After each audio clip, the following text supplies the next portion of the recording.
ETF index mutual funds నేర్చుకుని stock మార్కెట్లో రాణించాలనుకుంటున్నారా? వెంటనే ఈ నెంబర్కి కాల్ చేయండి. ఈరోజు మనతో పాటు రమగారు ఉన్నారు. నమస్తే రమగారు. నమస్తే జయ. రమగారు, ఏ పని చేసినా కూడా తెలివితేటలతో చేయాలని చెప్తూ ఉంటాం మనం పిల్లలకి. అంటే చేయటం ఇంపార్టెంట్ కాదు, అక్కడ తెలివి అనేది యాడ్ కావాలని. దాన్ని నేర్పించాలి అంటే పిల్లలకి మనం ఎలాంటి స్టోరీస్ చెప్పాలి, ఏ విధంగా మోటివేట్ చేస్తూ ఉండాలంటారు? బాగా తెలివైన వాళ్ళ సంగతులు చెప్తుంటే సరి. ఇప్పుడు ఎలా ఉంటుందంటే పిల్లలు రకరకాల పనులు చేస్తారు. ఏదో కొన్ని బండగా చేస్తున్నట్టు, అలవాటుగా చేస్తున్నట్టు, మొద్దుగా ఏదో చేయటం అలా చేస్తున్నట్టు మనకు తెలుస్తూ ఉంటుంది. చిన్నప్పుడు ఆలు దిద్దేవాళ్ళం. ఇది ఆ రాసి ఇస్తే ఇది లావుగా అయ్యేదాకా దిద్దమంటే ఏం చేసేవాళ్ళు, కొంతమంది తెలివిగా ఈ బలపాన్ని నిలువుగా కాకుండా అడ్డంగా పట్టు తిప్పేసి అదో తెలివి. అడ్డంగా పట్టుకుంటే వెడల్పుగా కనపడుతుంది. నా బాగా దిద్దిని చాలాసేపు దిద్దారని పంపించేస్తుండే వాళ్ళు బయటికి. మాస్టర్ కనుక కొద్దిగా ఆయన కొంచెం చూసారనుకో, ఆయనకు అర్థమవుతుంది అది అడ్డంగా పట్టు తిప్పారు అని. ఇప్పుడు పిల్లలు ఏంటంటే పని నుంచి తప్పించుకోవడానికి ఒక తెలివి, బాగా పని చేయడానికి ఒక తెలివి. కొంతమంది చదువుకోవడానికి ప్లాన్డ్గా అన్ని చక్కగా ప్లాన్ చేసుకుని చదువుకుంటారు. ఒకటి సామాన్లు బాగా సర్దుకుంటారు తెలివిగా, లేదా ఏదో ఒక కోతి పని చేసి తెలివిగా తప్పించుకుంటారు. ఉంటాయి పిల్లల దగ్గర. పిల్లల్లో ఏ విషయాల్లో తెలివితేటలు ఉన్నాయో చూసుకోవాలి. మొదట చూసిన తర్వాత ఈ తెలివి వీడిని ముందుకు తీసుకెళ్తుందా పక్కకి లాక్కెళ్ళిపోతుందా అనేది ఒకటి చూసుకోవాలి మనం. ఈ తెలివితో వీడు లైఫ్లో ముందుకెళ్తే పైకి వెళ్తాడా లేదా పక్క దోవలు పెడతాడా? ఓకే, పక్కకి వెళ్ళిపోవటం అంటే ఏంటి, ముందుకెళ్ళడం మానేసి వేరే పెడత్రోవలు తొక్కేసేయటం. అది చూసుకున్నప్పుడు ఈ తెలివిని కొద్దిగా ఇలాంటి వాటిలో వాడద్దు, మామూలు దాంట్లో వాడుకో, ఈ పని మంచిది కాదు అని చెప్పుకుంటూ ఉండాలి. అంటే తెలివి మంచిదానికి ఉపయోగించాలంటారు. సరైన దాంట్లో వెళ్ళాలి కదా. సరైన దాంట్లో వెళ్తే ఇప్పుడు చూడండి, ఎక్కడి నుంచో బోల్డ్ అంత సూర్యరశ్మి బాగా అడ్డం పడుతోంది, పెద్ద వెలుగు వస్తోంది మనకి. మనం ఏం చేస్తాము, దానికి కట్టెనేసి అది ఆ వెలుగుని కొంచెం తగ్గించాలనుకుంటాం.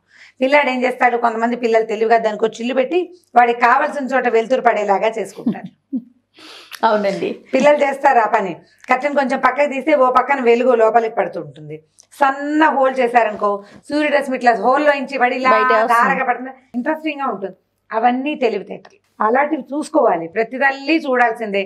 మా అమ్మకి నాకు తెలివి లేదు, నాకు తెలీదు, మా పిల్లలు తెలివిలో మాకు అర్థం కావట్లేదు అంటే ముందే చవటం చేసేస్తారు పిల్లలు తల్లి. అందుకని మన తెలివి తక్కువ తనాలు వాళ్ళకి అందనివ్వకుండా వాళ్ళ తెలివి ఏమిటో మనం అర్థం చేసుకుని ఓ లైన్ లో పెట్టుకుంటూ ఉండాలి. తెలివి గల కథలు కొన్ని చెప్తూ ఉంటాం కదా మనం. అక్బర్ బీర్బల్ కథలు చెప్తున్నాం మనం, ఆల్రెడీ మొదలు పెట్టాం. ఒక బీర్బల్ కథ చెప్దాం. బీర్బల్ ఎలాంటి తెలివి అంటే చాలా చిక్కు ప్రశ్నలకి సులువైన సమాధానం చెప్పేవాడు. ఈయన సులువైన సమాధానం చెప్పింది ఒక పెద్ద కథ, ఒక చిన్న ఊరికే చిన్న విషయం చెప్తాను. ఒక వర్షాకాలం అట యమునా నదికి వరదలు వచ్చింది. అవి అక్బర్ గారి ఇల్లు, ఆయన పడుకునే కోట, ఇల్లు అని కూడా ఆయన రూము, ఈ యమునా నది సౌండ్ వినపడే వైపుకి ఉంది ఆయన గది. గాలి బాగా వస్తుందని చివరి వైపుకి, అంటే కార్నర్ రూమ్ అనమాట. అయితే ఏమైందట, ఒకనాటి రాత్రి వర్షాలకి వరదలు వస్తున్నాయి కదా యమునకి, ఈయనకి ఎందుకో మెలకు వచ్చింది, మంచినీళ్ళు తాగటానికి లేచాడో ఏమో. ఈ లేచినప్పుడు యమునా నది హోరు ఆయనకి ఏడుస్తున్నట్టుగా వినపడిందట. ఓహో, బాగా చూస్తే యమునే ఏడుస్తోంది తెలిసింది. మర్నాడు పొద్దున ఆయన సభలోకి యమునా నది ఏడుస్తోంది, ఎందుకు ఏడుస్తోందో చెప్పండి అని అడిగేట. ఎవరికైనా తెలుసా?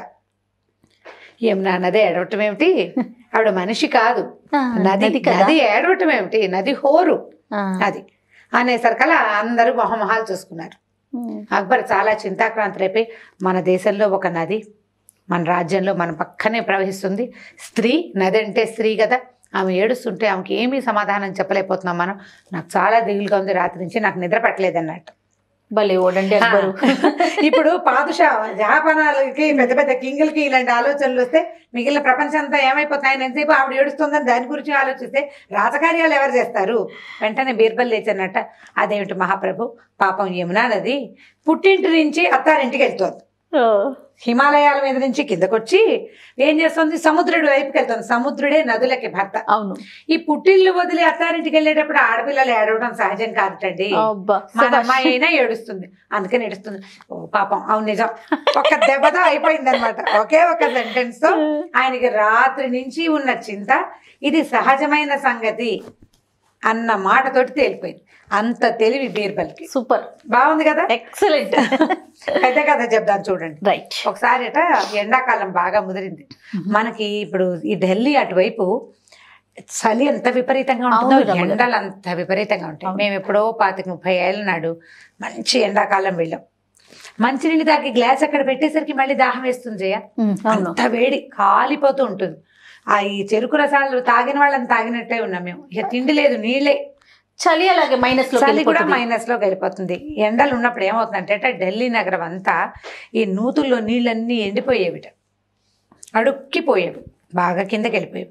ఒకసారి ఈ ఎండాకాలం నాటి సాయంకాలం బాగా చల్లబడ్డాక, అంటే ఇప్పుడు మనకి ఎండాకాలం, ఇప్పుడు చలికాలంలో ఉన్నాం, పగళ్ళు చిన్నవి, అవును, పొద్దు చిన్నది, రాత్రి పెద్దది కదా, తొందరగా 5 బావేసరికి చీకటి పడిపోతుంది.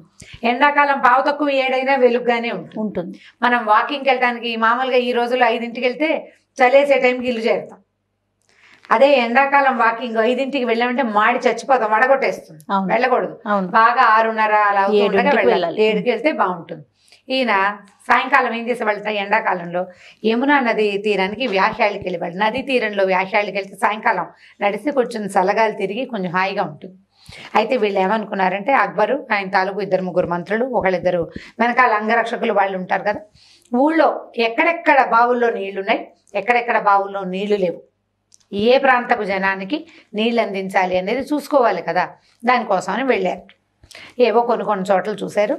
వీళ్ళకి కాస్త బాగా దూరంగా ఉన్న ఒక చోట ఆవులు, కొన్ని గేదెలు అవి ఇవి కనపడుతున్నాయి. ఢిల్లీ వైపు గేదెలు తక్కువ, ఆవులు ఎక్కువ.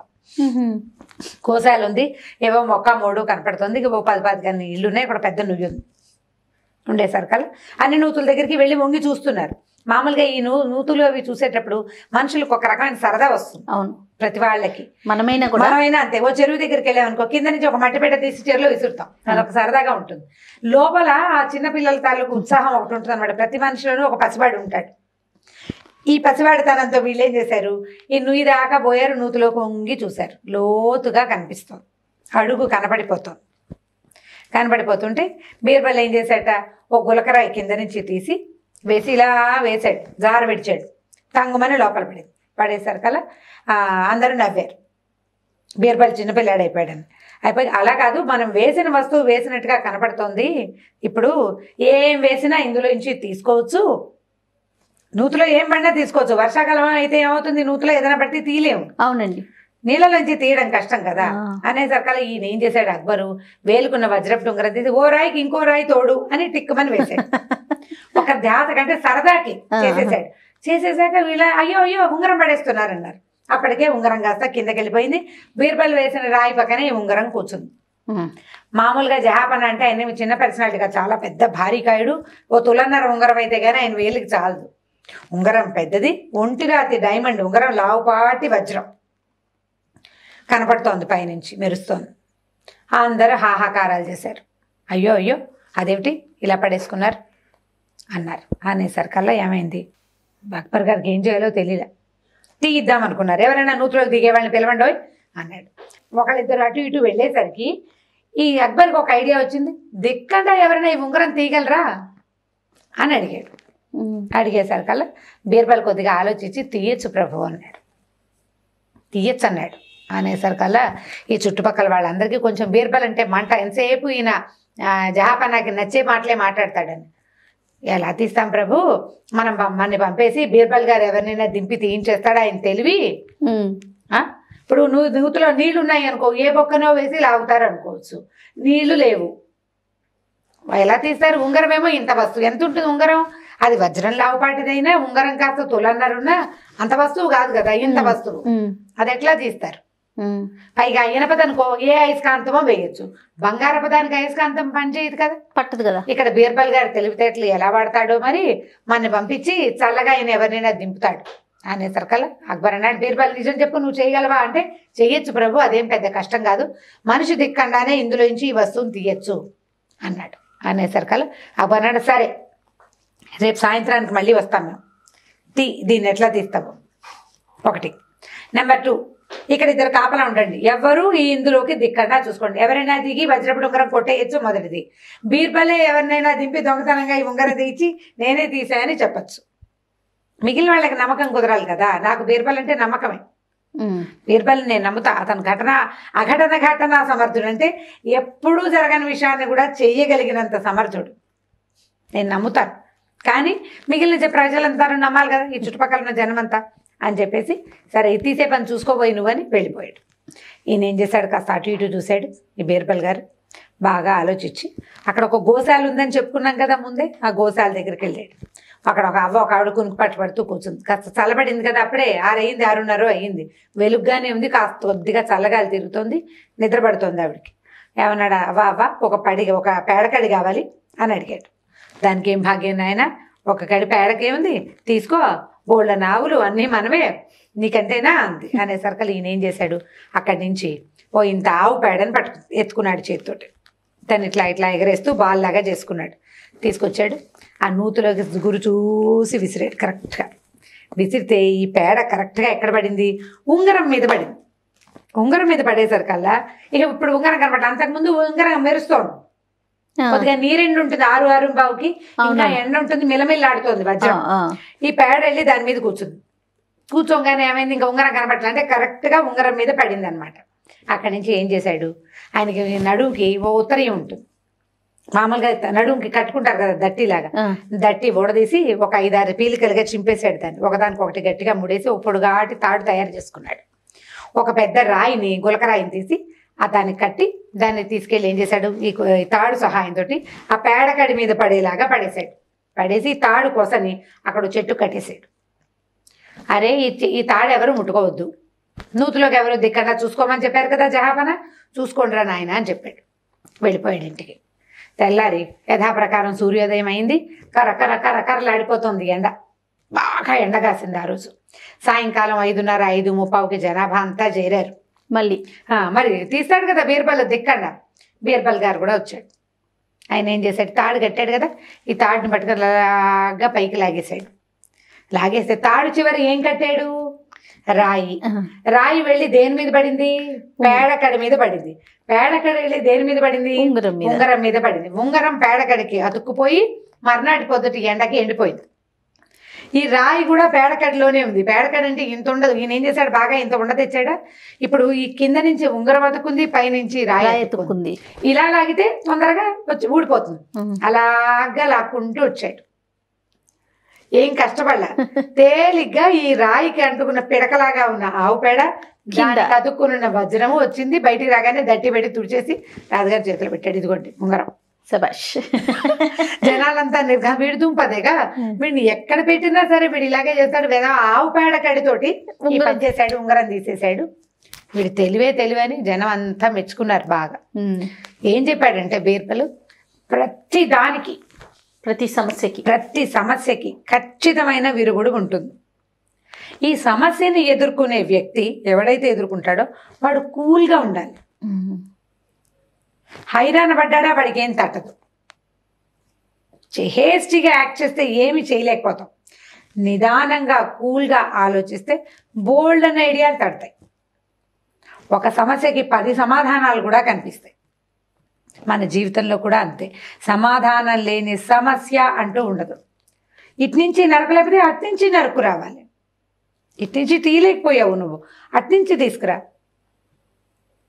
నువ్వు చేయలేకపోతే ఇంకోటి ద్వారా చేయొచ్చు. ఆ చెయ్యి నీది కాకపోతే చెయ్యి ఇంకోటిది కావచ్చు. నువ్వు ప్రయత్నం చేయాలంతే.